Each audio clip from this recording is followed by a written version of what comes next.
নমস্কার। আপনারা শুনছেন না টক শো নিবেদিত অরিজিনালস অডিও স্টোরি।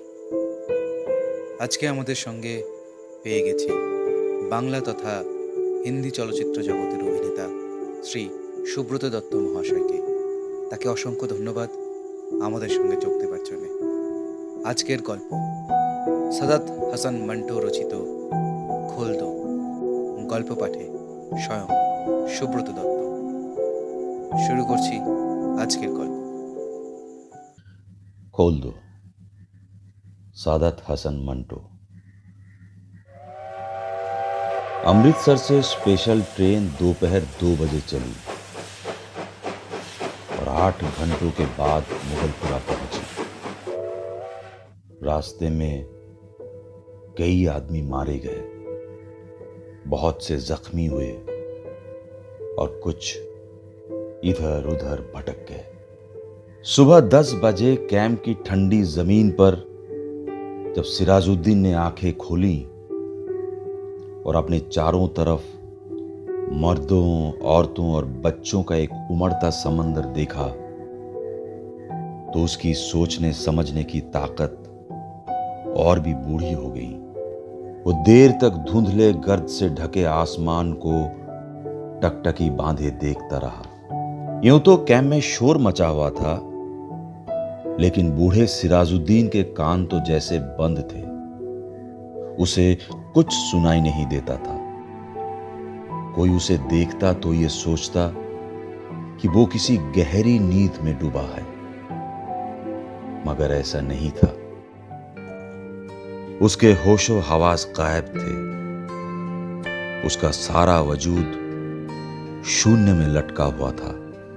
धुंधले गर्द से ढके आसमान की तरफ बगैर किसी इरादे के देखते देखते सिराजुद्दीन की निगाहें सूरज से टकराई। तेज रोशनी उसके वजूद की रग रग में उतर गई और वो जाग उठा। ऊपर तले उसके दिमाग में कई तस्वीरें दौड़ गई।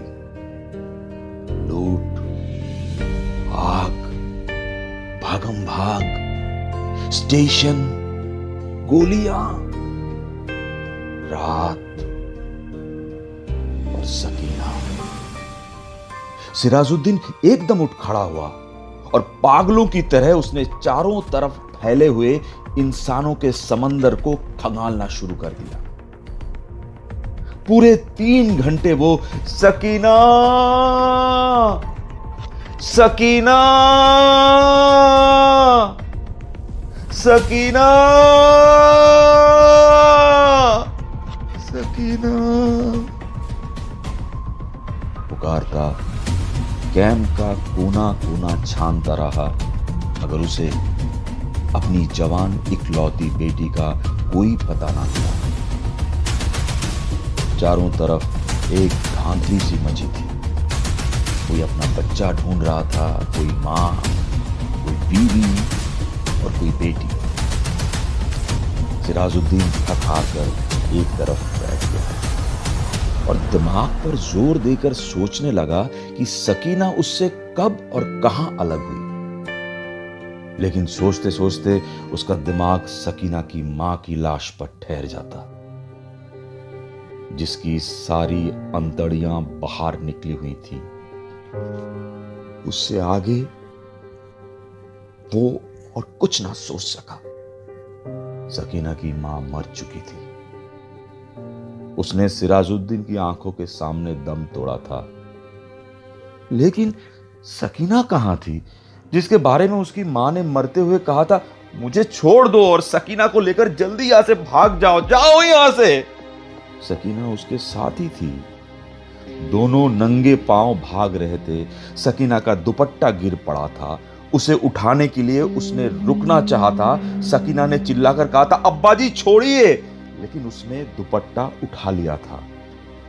ये सोचते सोचते उसने अपने कोट की उभरी हुई जेब की तरफ देखा और उसमें हाथ डालकर एक कपड़ा निकाला। सकीना का वही दुपट्टा था, लेकिन सकीना कहां थी? सिराजुद्दीन ने अपने थके हुए दिमाग पर बहुत जोर दिया, मगर वो किसी नतीजे पर पहुंच ना सका। क्या वो सकीना को अपने साथ स्टेशन तक ले आया? क्या वो उसके साथ ही गाड़ी में सवार थी? रास्ते में जब गाड़ी रोकी गई थी और दंगे फसाद करने वाले अंदर घुस आए थे, तो क्या वो बेहोश हो गया था जो वे सकीना को उठाकर ले गए? सिराजुद्दीन के दिमाग में सवाल ही सवाल थे, पर जवाब कोई भी नहीं था। उसको हमदर्दी की जरूरत थी, लेकिन चारों तरफ जितने भी इंसान फंसे हुए थे, सबको हमदर्दी की जरूरत थी। सिराजुद्दीन ने रोना चाहा, मगर आंखों ने उसकी मदद ना की। आंसू ना जाने कहां गायब हो गए थे। 6 रोज के बाद जब होशो हवास किसी कदर दुरुस्त हुए, तो सिराजुद्दीन उन लोगों से मिला जो उसकी मदद करने के लिए तैयार थे। 8 नौजवान थे जिनके पास लाठियां थी, बंदूकें थी। सिराजुद्दीन ने उनको लाख लाख दुआएं दी और सकीना का हुलिया बताया। गोरा रंग है और बहुत खूबसूरत है। मुझ पर नहीं, अपनी मां पर थी। उम्र 17 बरस के करीब है। आंखें बड़ी बड़ी, बाल स्याह, दाहिने गाल पर मोटा सा तिल। मेरी इकलौती लड़की है, ढूंढ लाओ, खुदा तुम्हारा भला करेगा। उन नौजवानों ने बड़े जज्बे के साथ बूढ़े सिराजुद्दीन को यकीन दिलाया कि अगर उसकी बेटी जिंदा हुई तो चंद ही दिनों में उसके पास होगी। या खुदा, उन नौजवानों की मदद करना, मदद करना। सिराजुद्दीन ने मन ही मन कहा। 8 नौजवानों ने कोशिश की। जान हथेली पर रखकर वे अमृतसर गए। कई मर्दों और बच्चों को निकाल निकाल कर उन्होंने महफूज जगह पर पहुंचाया। 10 रोज गुजर गए, मगर उन्हें सकीना कहीं ना मिली। एक रोज वे इसी अच्छे काम के लिए लॉरी पर अमृतसर जा रहे थे कि चौराहे के पास सड़क पर उन्हें एक लड़की दिखाई दी। लॉरी की आवाज सुनकर वो बिदकी और भागना शुरू कर दिया। नौजवानों ने मोटर रोकी और सबके सब उसके पीछे भागे। एक खेत पर उन्होंने लड़की को पकड़ लिया। देखा तो बहुत खूबसूरत थी। दाहिने गाल पर मोटा तिल था। एक लड़के ने उससे कहा, घबराओ नहीं, क्या तुम्हारा नाम सकीना है? यह सुनते ही लड़की का रंग और भी पीला हो गया। उसने कोई जवाब नहीं दिया। लेकिन जब तमाम लड़कों ने उसे दम दिलासा दिया तो उसकी दहशत दूर हुई और उसने मान लिया कि वो सिराजुद्दीन की बेटी सकीना है। 8 नौजवानों ने हर तरह से सकीना की दिलजोई की। उससे प्यार से बातें की ताकि उसका डर दूर हो जाए। उसे खाना खिलाया, दूध पिलाया और लॉरी में बिठा दिया।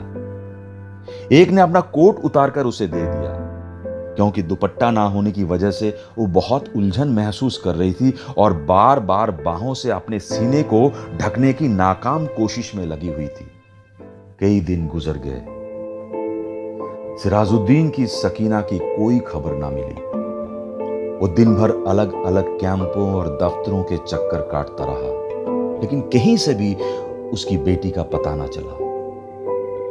रात को वो बहुत देर तक उन नौजवानों की कामयाबी के लिए दुआएं मांगता रहा, जिन्होंने उसे यकीन दिलाया था कि अगर सकीना जिंदा हुई तो चंद दिनों में ही उसे ढूंढ निकालेंगे।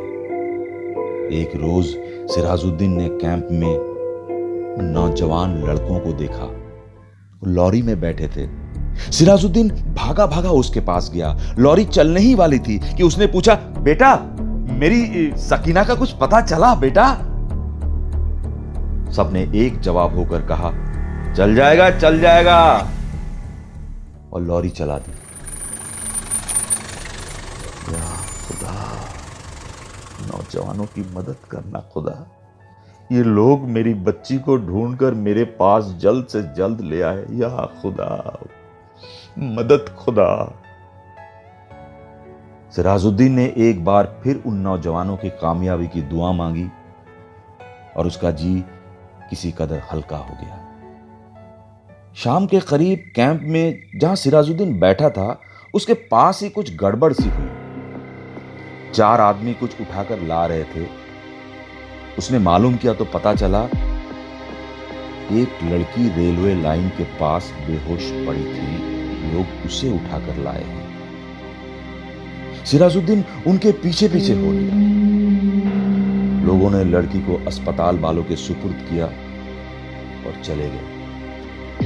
कुछ देर वो ऐसे ही अस्पताल के बाहर गड़े हुए लकड़ी के खंभे के साथ लग कर खड़ा रहा, फिर आहिस्ता आहिस्ता अंदर चला गया। कमरे में कोई भी नहीं था। एक स्ट्रेचर था जिस पर एक लाश पड़ी थी। सिराजुद्दीन छोटे छोटे कदम उठाता उसकी तरफ बढ़ा। कमरे में अचानक रोशनी हुई। सिराजुद्दीन ने लाश के पीले चेहरे पर चमकता हुआ तिल देखा और चिल्लाया, सकीना,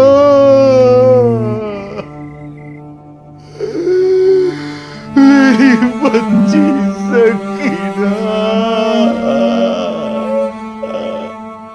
डॉक्टर, जिसने कमरे में रोशनी की थी, सिराजुद्दीन से पूछा, क्या है? सिराजुद्दीन के हलक से सिर्फ इस कदर निकल सका, जी मैं इसका बाप हूं। मैं इसका बाप हूं। डॉक्टर ने स्ट्रेचर पर पड़ी लाश की नब्ज टटोली और सिराजुद्दीन से कहा, खिड़की खोल दो खिड़की। सकीना के मुर्दा जिस्म में हरकत हुई। उसका बदन हिला। बेजान हाथों से उसने नाड़ा खोला और सलवार नीचे सरका दी। बूढ़ा सिराजुद्दीन खुशी से चिल्लाया, जिंदा है, मेरी बेटी जिंदा है। या खुदा, जिंदा है मेरी बेटी। मेरी बेटी जिंदा है। देखो मेरी बेटी जिंदा है। डॉक्टर सिर से पैर तक ठंडे पसीने में भीग